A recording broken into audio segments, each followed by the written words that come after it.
નમસ્કાર મિત્રો. લાખો લોકોના દિલ જીતી લીધા, જેમના ગામનું ગૌરવ વધાર્યું અને એમના પરિવારનું નામ રોશન કર્યું.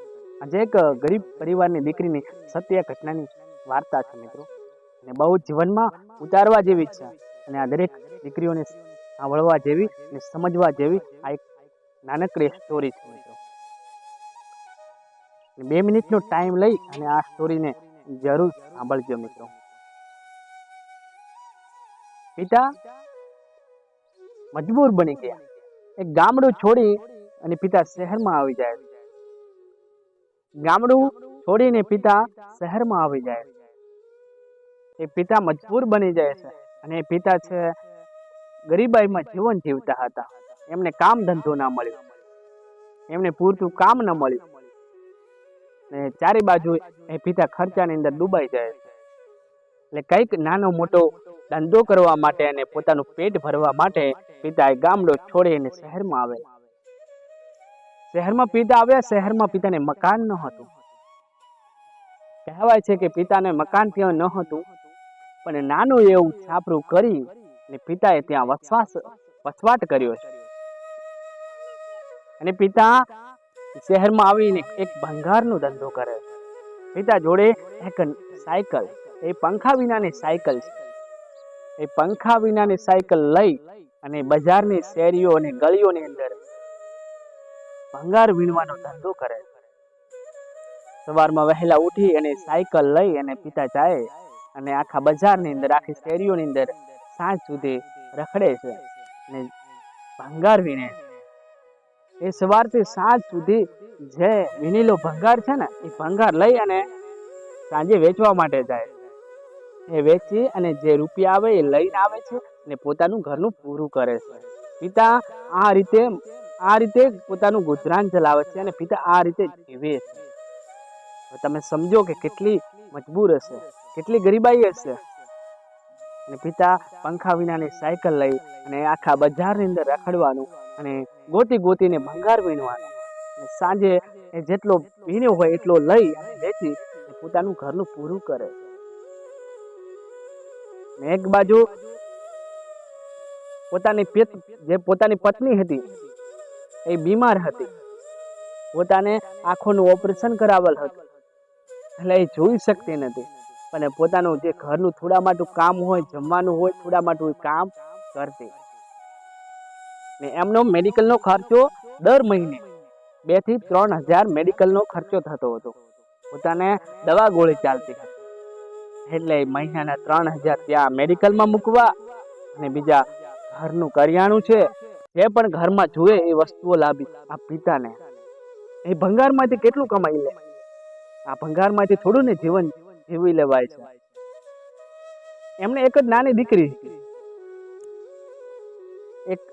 પિતાને એક જ દીકરી હતી. દીકરી નાની હતી.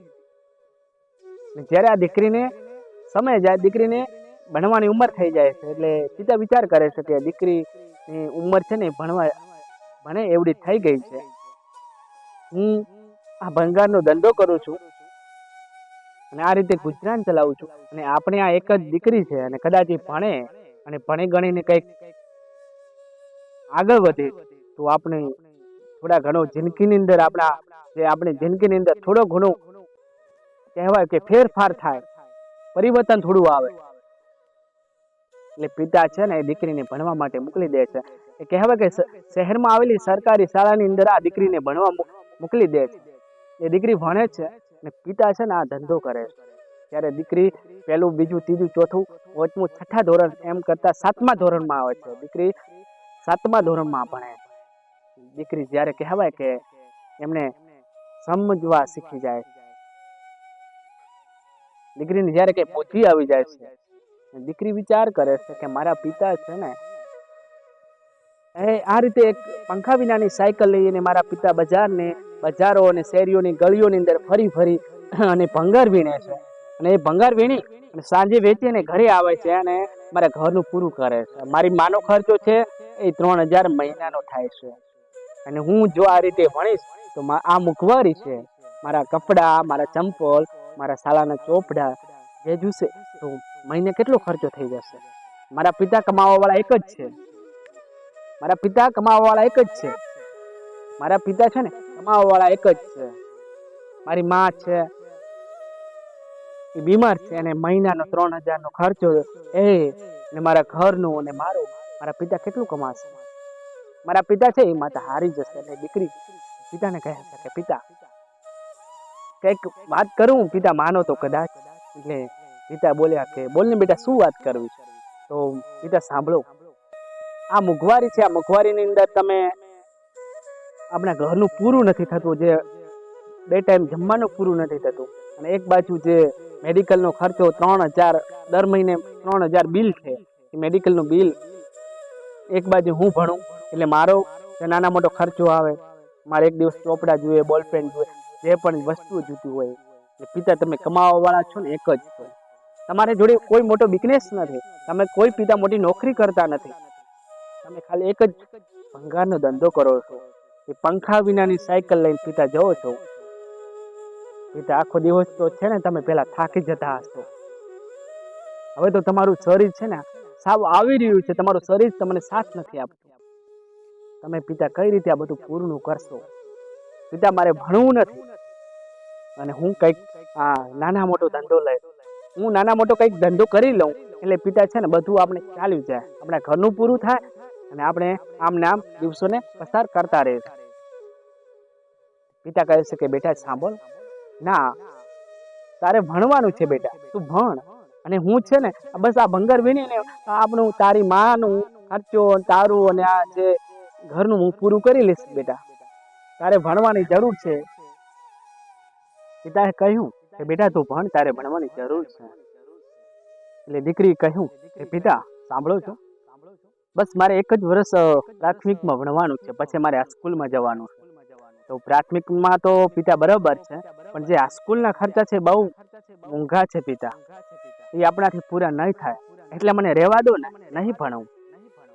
પણ પિતા કહે છે કે બેટા ભણ્યા વગર કાંઈ નથી, ભણવું જરૂરી છે બેટા.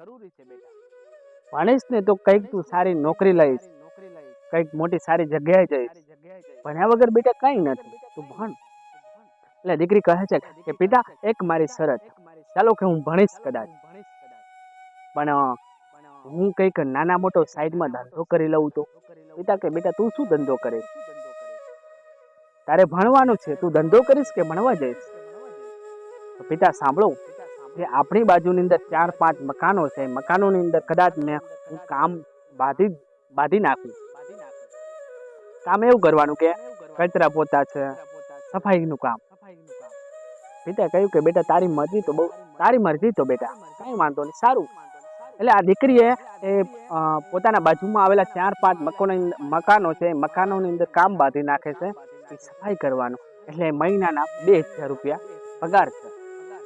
એટલે દીકરી છે ને એ વહેલા ઉઠીને જે એક કામ ઉપર જાય, સફાઈ કરવા માટે દીકરી જાય, અને પિતા સવારમાં વહેલા ઉઠી અને પંખા વિનાની સાયકલ લઈ અને ભંગાર વીણવાનો ધંધો કરવા જાય.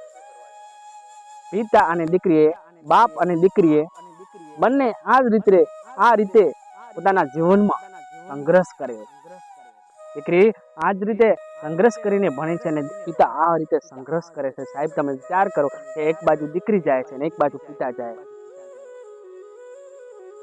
દીકરી સવારમાં વહેલા જાય અને એ સફાઈ કામ કરી 10 વાગે એટલે ઘરે આવી જાય. ઘરે આવે અને જે એમ માએ બનાવેલું ભોજન જમી અને 10 વાગે 10:30 શાળામાં જાય. અને દીકરી આ રીતે પૂર્ણ કરે છે પોતાની આ સ્કૂલ. કહેવાય છે કે 9, 10, 11 ને 12 સુધી અભ્યાસ પૂરો કરે છે દીકરી. અને કોલેજની અંદર આ દીકરી પ્રવેશ માણે છે. આ કોલેજની અંદર દીકરી આવે છે. એટલે કોલેજની અંદર દૂરથી બધા વિદ્યાર્થીઓ ભણવા માટે આવતા, શહેરના જે વિદ્યાર્થીઓ હતા એ ભણવા માટે આવતા. અને આ દીકરીએ પોતાનું કામ છે છોડ્યું નથી અને પિતાએ પિતાનું કામ છોડ્યું નથી. બસ બાપને દીકરી આ રીતે ઘરનું પૂરું કરે છે. દીકરીનો ખર્ચો પૂરો કરી લે છે. પિતા ઘરનું ને જે મેડિકલનું બિલ છે એ પૂરું કરી લે છે. એટલે કોલેજની અંદર આ દીકરી કહેવાય કે બધા તો સારા કપડાં ને બધા નવા વિદ્યાર્થીઓ આમ તૈયાર થઈને આવતા. અને આ દીકરી ગરીબ હતી એટલે એટલી બધી કઈ એમ નહીં. કહેવાનો મતલબ એવા સારા કંઈ કપડાં, એવા સારા ચંપલ ન હતા, મેલા એવા કપડાં હતા પહેરવાના. ને કોલેજની અંદર ઘણા બધા વિદ્યાર્થીઓ, અમુક એવા બહેનો હતી શહેરમાં જતી ને, એને ઘણું બધું કહેતી કે તારો બાપ છે એ તું પેલી પંખા વિનાની સાયકલ લઈ અને ભણવા માટે, ઓલા પંખા વિનાની સાયકલ લઈને ભંગાર વીણવા માટે જાય છે, અને તું સવારમાં ઉઠી ને લોકોના ઘરોની સફાઈ કરે. તમે આ રીતે બાપ અને દીકરી આ રીતે તમે ધંધો કરો છો, તું કોલેજ કરે છે. તારે કોલેજ કરવાની જરૂર નથી, તારે એ છે ને એક કામ કરવાની જરૂર છે. જે તું સફાઈ કરે છે ને એ તારા માટે બરાબર જ છે. તમે આ જ રીતે જીવન જીવો, તમારા માટે બહુ આ જ સારું જ જીવન છે.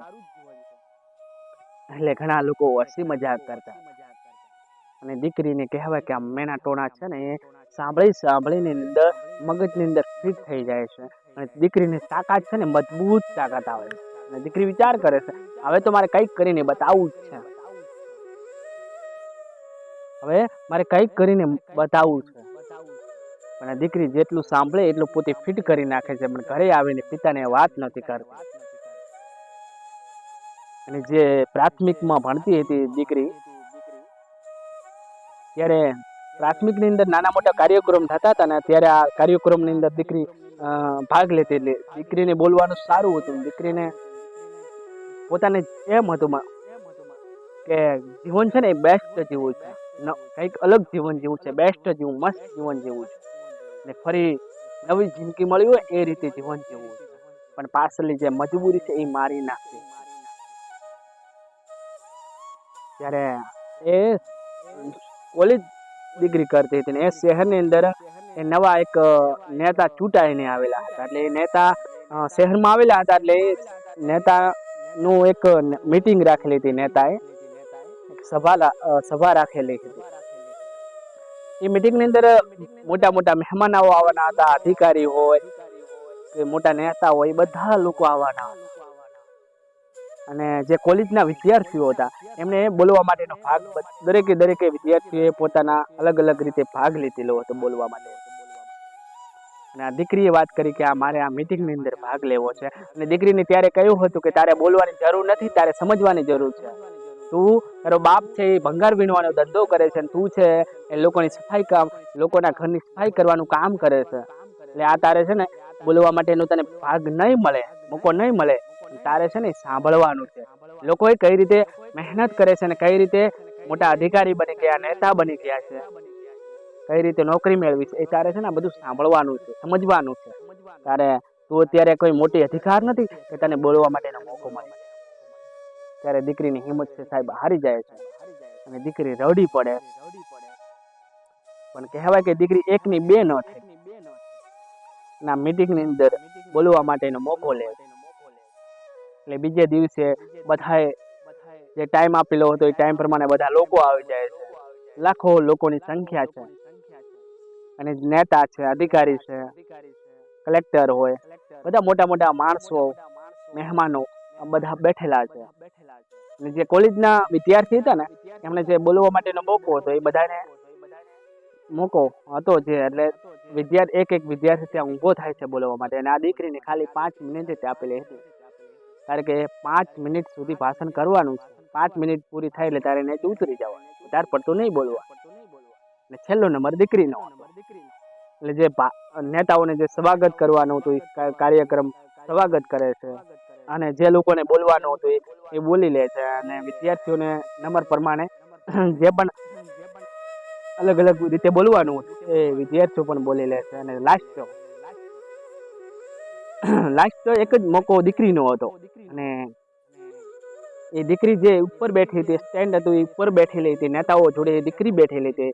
અને જે લાખો લોકો આવ્યા હતા આ દીકરીને એક નજરેથી જોઈ રહ્યા હતા. અમુક લોકો એવું કહેતા હતા કે આનો બાપ તો પેલા સવારમાં રોજ શહેરમાં રખડતો હોય છે, ભંગાર વીણતો હોય છે, અને આ તો સફાઈ કરવા માટે રોજ જતી હોય છે ઝાડુ લઈને, અને આ દીકરી અહીં કઈ સુધી આવી છે. એટલે અમુક લોકો ટિપ્પણી કરતા હોય, અને અમુક લોકો એવું વિચારે છે કે આ દીકરી છે, આ દીકરી એને લાસ્ટ સમય મળેલો છે કે આ છેલ્લા નંબરની આ દીકરી છે, શું બોલવાની છે, અને શું દીકરી કહે છે એ સાંભળીને આપણે જવું છે. સાહેબ એ દીકરી ને બોલવાનું નામ બોલે છે અને દીકરી બોલવા માટે ઊભી થાય છે અને દીકરીએ પોતાના જીવનમાં બની ગયેલી સત્યો ઘટનાઓ છે અને પોતે કઈ રીતે જીવન જીવ્યું છે અને પિતાએ કઈ રીતે જીવન જીવ્યું છે અને કઈ રીતે મજૂરી કરી છે અને કઈ રીતે સંઘર્ષ કર્યો છે અને કઈ રીતે અહીં બોલવાનો મોકો મળ્યો છે અને કઈ રીતે આ કોલેજ સુધી પહોંચી છે એ પોતે જણાવે શેર કરે છે લોકોને અને કહે છે કે દીકરીઓને કહે છે કે ખાસ મારી બહેનો સાંભળજો, હું એક ગરીબ પરિવારની દીકરી છું. મારા પિતા ગરીબ હતા. મારા પિતા ભંગારનો ધંધો કરે છે અને મેં સફાઈ કામ કરવાનું કામ ચાલુ કર્યું હતું. જ્યારે હું નાની હતી, જ્યારે પ્રાથમિકમાં ભણતી હતી, ત્યારે મેં આ ધંધો વ્યવસાય કરતી હતી. ત્યારે મારો વ્યવસાય એક જ હતો કે મારે સફાઈ કરવાની. મારા પિતા હતા ને એ ભંગારનો ધંધો કરતા હતા અને આ રીતે મેં શિક્ષણ પ્રાપ્ત કર્યું છે અને હું કોલેજની અંદર આવીને મને બોલવાનો મોકો મળ્યો. હું એ જ ગરીબ પિતાની દીકરી છું. અને ઘણા લોકો મને મેના ટોણા માર્યા હતા. ઘણા લોકોએ કે તારે જિંદગી જીવવાની કોઈ અધિકાર નથી, તારે કોઈ જિંદગી આવી ન જીવાય, તારે તું આ વ્યવસાય કરે, તું ગરીબાઈમાં જીવે છે ને એ બરાબર છે, તારે કઈ આગળ જવાની કઈ જરૂર નથી. ઘણા લોકોએ મને આવું કીધું. ત્યારે દીકરી પોતાના કડક ભાષાની અંદર વાત કરે છે, તાર બધાની આંખો છે ને ખુલી જાય છે અને બધા લોકો રડી પડે છે અને દીકરીને તાળીઓના ગડગડાટથી વધાવે છે. સાહેબ, ચારે બાજુ બેઠેલા લોકો વાહ વાહ કરવા મળે છે કે વાહ વાહ વાહ. જ્યારે જે કોલેજની અંદર મેના ટોણા મારતી બહેનો હતી એ પણ સાંભળીને રડી પડે છે અને એમની આંખો છે ને ખુલી જાય છે કે અમે આ દીકરીને સમજી ન શક્યા. અમારી જાતને અમને અભિમાન હતું અને આ દીકરીને અમે સમજી ન શક્યા. અને ખરેખર સમજવા જેવું હોય ને તો આ દીકરી જોડે છે, મારા જોડે નહીં, આ દીકરી જોડે સમજવા જેવું તો છે. જે પિતાએ બતાવેલો રસ્તો માર્ગ છે, માર્ગ ઉપર આ દીકરી ચાલે છે. ત્યારે એ નેતા ઉભા થાય છે અને જે વિદ્યાર્થીઓને કોઈને એવોર્ડ નતો મળ્યો અને આ દીકરીને કહેવાય કે ત્યાં સન્માન કરવામાં આવે છે અને આ નેતાએ ત્યાં વખતે દીકરીને 5,000 રૂપિયા ઇનામ આપે છે. નેતાએ કહ્યું કે આગળ જતા આ દીકરી કઈક મોટી બનશે અને લોકોને કઈ રીતે જીવન જીવવું અને કઈ રીતે સંઘર્ષ કરવો અને આ દીકરી પાસેથી શીખવાનું છે. આ દીકરી પાસેથી શીખવા મળશે. ત્યારે ઘણી બહેનોને, ઘણા લોકોને આંખો ખોલી ગઈ. જે લોકો ટિપ્પણી કરતા હતા એ લોકો પણ રડી પડ્યા, એ લોકો જ તાળીઓના ગગડાટથી કર્યા અને એ જ લોકો વાહ વાહ કરવા માંડ્યા. ત્યારે એ નેતાએ આ દીકરીને જે શહેરની મોટી ઓફિસ હતી એ ઓફિસની અંદર સુપરવાઇઝર તરીકે નેતા તેમને નોકરી આપે છે અને એમને પદ આપે છે. અને દીકરી કહેવાય કે મોટી સાંજે મીટિંગ પૂરી થઈ જાય છે અને દીકરી ઘરે આવી જાય છે. પોતાના ગામનું નામ ગૌરવ કર્યું છે અને પોતે પિતાનું નામ રોશન કર્યું અને ત્યાંથી એ દીકરીની જિંદગી છે બદલાઈ જાય છે. જ્યાં એ કહેવાય કે બદલાઈ જાય છે, તમે છે ને આખું પલટી જાય છે, ફરી નવી જિંદગીમાં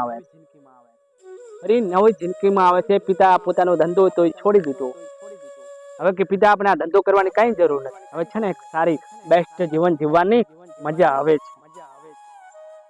અને શહેરની અંદર એ દીકરી શહેરની અંદર કહેવાય કે મોટામાં મોટી જે ઓફિસ હતી, ઓફિસની સુપરવાઇઝર દીકરી બની. આખા શહેરની અંદર એ દીકરીની વાહ વાહ થવા માંડી. ત્યારે દીકરીએ ત્યાં નવું મકાન પ્રાપ્ત કરે, નવું મકાન મળે છે, એમને ગાડી મળે છે, બધું મળે છે. અને ગરીબ પિતા અને ગરીબ માં દીકરી સાથે લઈને જાય અને એ ઘરમાં દીકરી અને પિતા અને માં ને આજે નવી જિંદગી અને બેસ્ટ જીવન જીવે. એટલે મારું કહેવાનો મતલબ મિત્રો એટલું જ છે કે જ્યારે કંઈક હિંમત હારી જાવ, તમારું પીઠબળ છે એ નબળું થઈ જાય, ત્યારે હિંમત ન હારવી, તાકાત લગાવો. જ્યારે તમને લોકો મેણા મારે છે ને ત્યારે એના પાછળ તમારું પીઠબળ નબળું ન થવું જોઈએ, એના પાછળ તમારી તાકાત આવે. આ લોકોએ મને મેણા માર્યા છે અને હવે મારે કઈ કરીને બતાવવું છે, બેસ્ટ મારે જીવન જીવવું છે. એટલા માટે તમારે શું કરવું પડશે? ધંધો કરવો પડશે, ગમે સંઘર્ષ કરવો પડશે, મહેનત કરવી પડશે, મા બાપનો બતાવેલો સાચો માર્ગે આપણે ચાલવું પડશે. તો જ આપણે કંઈક જીવનમાં કરી શકશું, નહીં કરી શકું. એટલે મિત્રો ત્યાં હાથ ખેંચવાના હોય છે ત્યાં પગ આપણે ન ખેંચવા જોઈએ. કઈક જે લોકો સફળતાના પંગથીએ જાય છે, જે પણ કંઈ સારું કાર્યક્રમ કરે છે, એવા લોકોને આપણે બિરદાવવા જોઈએ ને એવા લોકોને આપણે સૌ સાથે મળીને સપોર્ટ કરવો જોઈએ. વિડીયો ગમ્યો હોય તો લાઈક, શેર, કોમેન્ટ કરી ચેનલને સબસ્ક્રાઈબર કરવાનું ના ભૂલતા. ફરી મળીશું નવા વિડીયો સાથે. જય હિન્દ, જય ભારત.